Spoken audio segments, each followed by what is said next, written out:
Thought. Greatness is only attained by the constant thinking of great thoughts. No man can become great in outward personality until he is great internally, and no man can be great internally until he thinks. No amount of education, reading, or study can make you great without thought, but thought can make you great with every little study.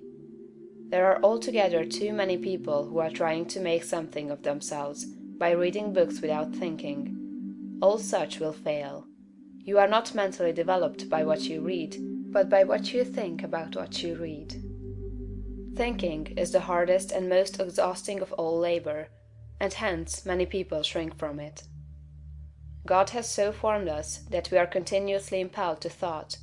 We must either think or engage in some activity to escape thought. The headlong, continuous chase for pleasure in which most people spend all their leisure time is only an effort to escape thought. If they are alone, or if they have nothing amusing to take their attention, as a novel to read or a show to see, they must think, and to escape from thinking they resort to novels, shows, and all the endless devices of the purveyors of amusement. Most people spend the greater part of their leisure time running away from thought, hence they are what they are. We never move forward until we begin to think. Read less and think more. Read about great things and think about great questions and issues. We have at the present time few really great figures in the political life of our country. Our politicians are a petty lot. There is no Lincoln, no Webster, no Clay, no Calhoun, no Jackson. Why? Because our present statesmen deal only with sordid and petty issues, questions of dollars and cents, of expediency and party success, of material prosperity without regard to ethical right. Thinking along these lines does not call forth great souls. The statesmen of Lincoln's time and previous times dealt with questions of eternal truth, of human rights and justice.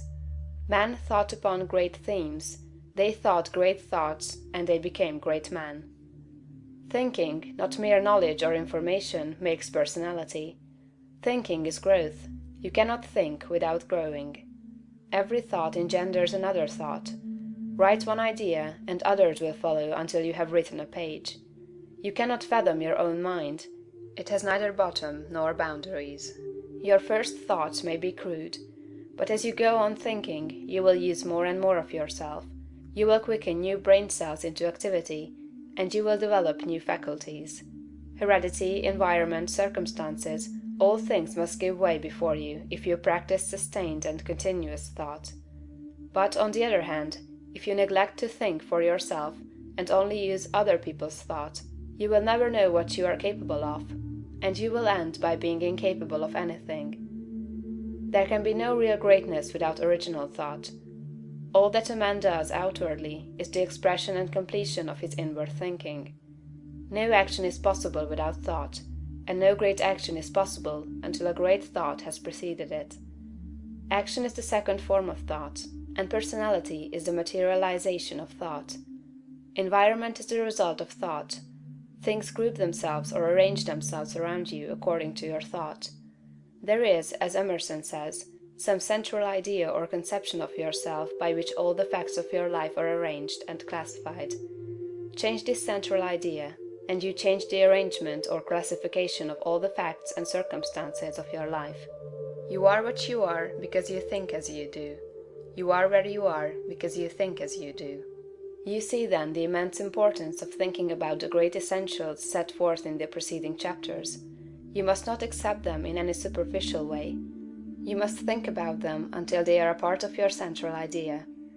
Go back to the matter of the point of view, and consider, in all its bearings, the tremendous thought that you live in a perfect world among perfect people, and that nothing can possibly be wrong with you but your own personal attitude.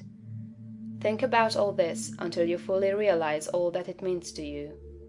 Consider that this is God's world, and that it is the best of all possible worlds, that He has brought it thus far toward completion by the processes of organic, social, and industrial evolution, and that it is going on to greater completeness and harmony. Consider that there is one great, perfect, intelligent principle of life and power, causing all the changing phenomena of the cosmos. Think about all this until you see that it is true, and until you comprehend how you should live and act as a citizen of such a perfect whole. Next, think of the wonderful truth that this great intelligence is in you. It is your own intelligence. It is an inner light impelling you toward the right thing and the best thing, the greatest act and the highest happiness. It is a principle of power in you, giving you all the ability and genius there is. It will infallibly guide you to the best, if you will submit to it and walk in the light. Consider what is meant by your consecration of yourself when you say, "I will obey my soul." This is a sentence of tremendous meaning. It must revolutionize the attitude and behavior of the average person. Then think of your identification with this great Supreme, that all its knowledge is yours, and all its wisdom is yours for the asking. You are a god if you think like a god. If you think like a god, you cannot fail to act like a god. Divine thoughts will surely externalize themselves in a divine life. Thoughts of power will end in a life of power. Great thoughts will manifest in a great personality. Think well of all this, and then you are ready to act.